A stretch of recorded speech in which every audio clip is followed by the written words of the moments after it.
Good morning, students. Welcome to another lecture on grammar. जैसा कि आप जानते हैं, कोरोना जैसी पैंडेमिक है। सब कुछ ऐसा लग रहा है जैसे सब कुछ ठहर गया है। तो सबसे पहले मैं यही कहूँगा, stay home, stay safe, corona guidelines का पालन करें। और देखिए, समय ख़राब है, लेकिन मैं इतना ही कहूँगा कि डोंट लूज़ होप। हमें होपलेस नहीं होना, निराश नहीं होना। ये वक्त भी गुजर जाएगा, यू कैन सी। इसलिए थोड़ा सा बस अपना ध्यान रखें। और जैसा कि आप जानते हैं कि कोरोना के कारण अभी कॉलेजेस, स्कूल्स, यूनिवर्सिटीज़, जितने भी हमारे इंस्टीट्यूशंस हैं, सब कुछ बंद हैं। तो हमें ऑनलाइन कुछ कोशिश कर रहे हैं। So in this lecture I will talk about subject verb agreement. Means agreement of the subject of the verb with the subject. As the title suggests, I think एक बार मैंने क्लास में भी शायद आप लोगों को कुछ आया था, कोई रेफरेंस आया था। I told you something about it. तो जैसा कि टाइटल से लग रहा है,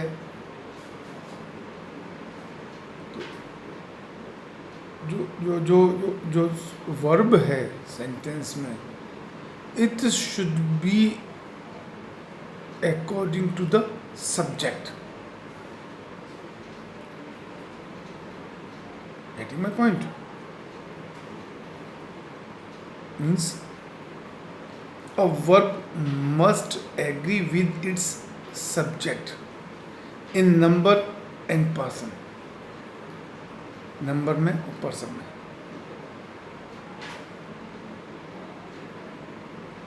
Often by what is called the error of proximity, the verb is made to agree in number with the noun near it.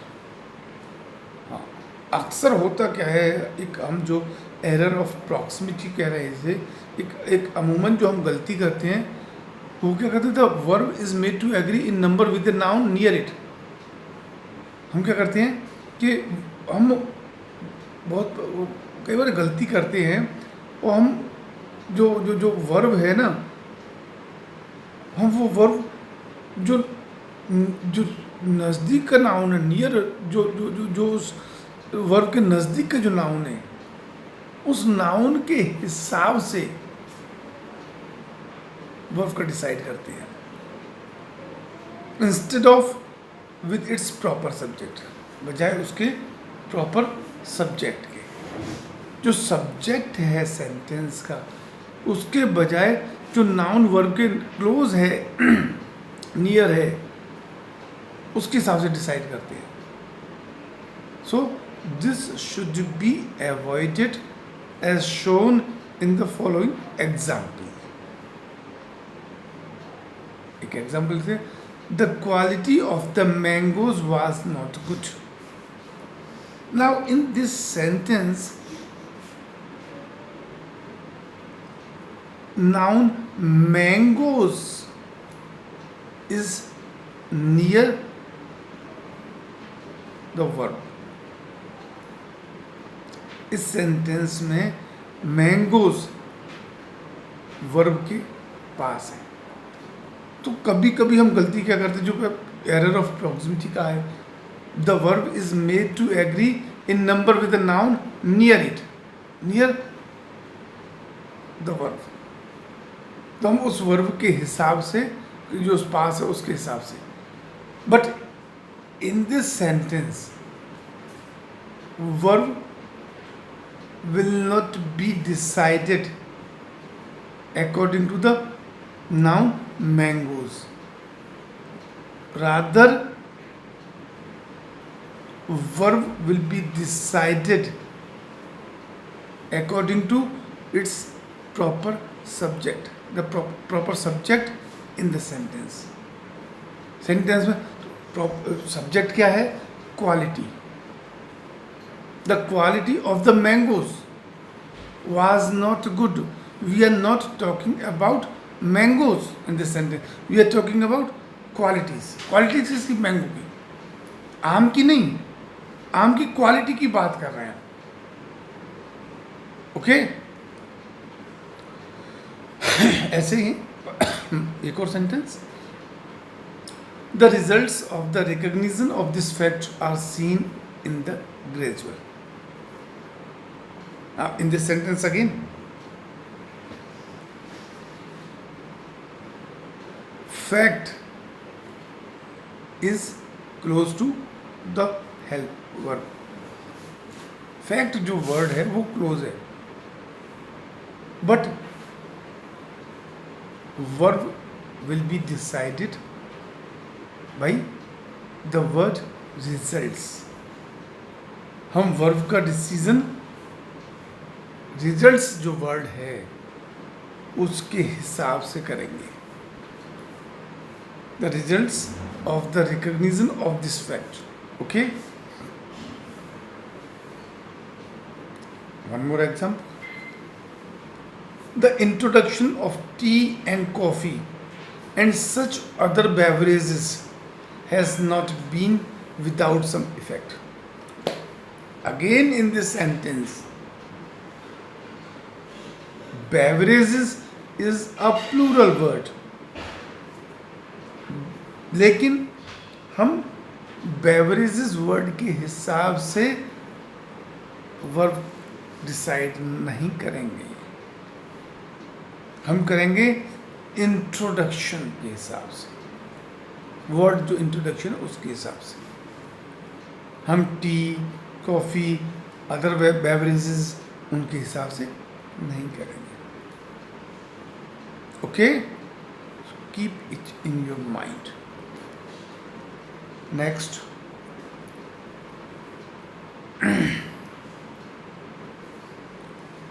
a singular subject goes with a singular verb.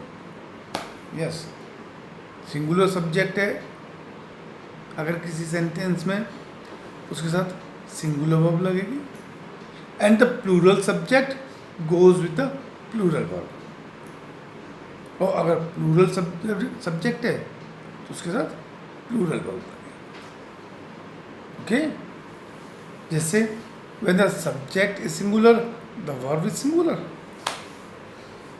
For example, Mohan rides a bicycle. Okay, he jumps,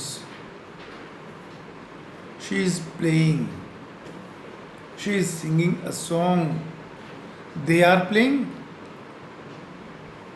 अगर singular, she is singing, he is playing, Mohan rides a bicycle, Sohan sings. When the subject is plural, the verb is plural. जब subject plural है तो verb भी plural होगी. For example, they have kites, we are playing, children are playing, they are singing a song. Okay, तो subject अगर plural है वो plural होगा. Next, when two or more singular subjects, noun और pronoun, जब दो या दो से ज़्यादा, when two और मोर, दो या दो से ज़्यादा singular subjects are connected by and, जब दो या दो से ज़्यादा सिंगुलर सब्जेक्ट्स को हम एंड से जोड़ते हैं, प्लूरल वर्ब इज रिक्वायर्ड. तो उसमें सेंटेंस में हम प्लूरल वर्ब यूज़ करते हैं. For example, gold and silver are precious metals. Gold एक सिंगुलर सब्जेक्ट है, सिल्वर एक दूसरा सब्जेक्ट है, दोनों सिंगुलर है. जब एंड से गोल्ड एंड सिल्वर एंड से कनेक्ट किया, we are using plural verb are. One more example, Mohan and Sohan are not here. Mohan singular subject है, सोहन एक और सिंगुलर सब्जेक्ट है. जब दो सिंगुलर सब्जेक्ट्स एंड से कनेक्ट किए, we are using a plural verb are. Okay, next note. But if the nouns, singular nouns, which we are connecting by and, but if the nouns suggest one idea to the mind, लेकिन वो nouns, वो singular nouns जिन्हें हम and से connect कर रहे हैं, अगर एक single एक आइडिया की तरह, एक ही आइडिया की तरफ इशारा करते हैं और refer to the same person और थिंग, एक ही व्यक्ति या वस्तु की तरफ इशारा करते हैं, द वर्ब इज सिंगुलर. ठीक है ना, एक ही विचार या वो दोनों चीज़ें जिन्हें सिंगुलर चीज़ें जो हम एंड से कनेक्ट किए हैं, एक ही व्यक्ति एक ही वस्तु की तरफ इशारा करती हैं, तो हम सिंगुलर वर्ब यूज़ करेंगे. For example, time and tide waits for none. Time and tide एक ही चीज़ की तरफ इशारा कर रही है, एक ही आइडिया आ रहा है. The novelist and poet is dead. I think when I discussed articles, उस समय भी शायद मैंने कहा था, अगर दो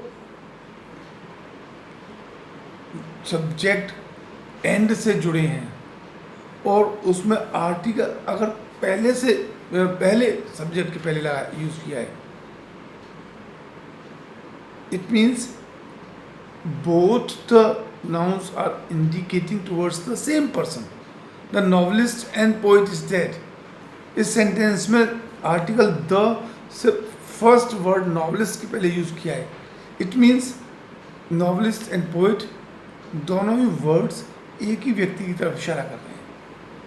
लेकिन अगर दोनों के पहले यूज़ करते the novelist and the poet, तो वो दोनों डिफरेंट व्यक्ति होते हैं. Slow and steady wins the race, एक ही विचार आता है. Okay, next, words joined to a singular subject by with, sorry by की स्पेलिंग गलत है. Words joined to a singular subject by with as well as etcetera are parenthetical. The verb should therefore be put in the singular. जब हम इन words को जब singular subject से कोई words हम जोड़ते हैं और उन्हें विद से एज वेल एज इनसे जोड़ते हैं, तो पैरेंथेटिकल होती हैं और उनके साथ सिंगुलर वर्ब यूज़ की जाती है. For example, the house with its contents was insured. Contents दो बार आ गए, sorry. Silver as well as cotton has fallen in price. Sanskrit as well as English was taught there. Justice as well as mercy allows it as well as with. Okay, thank you.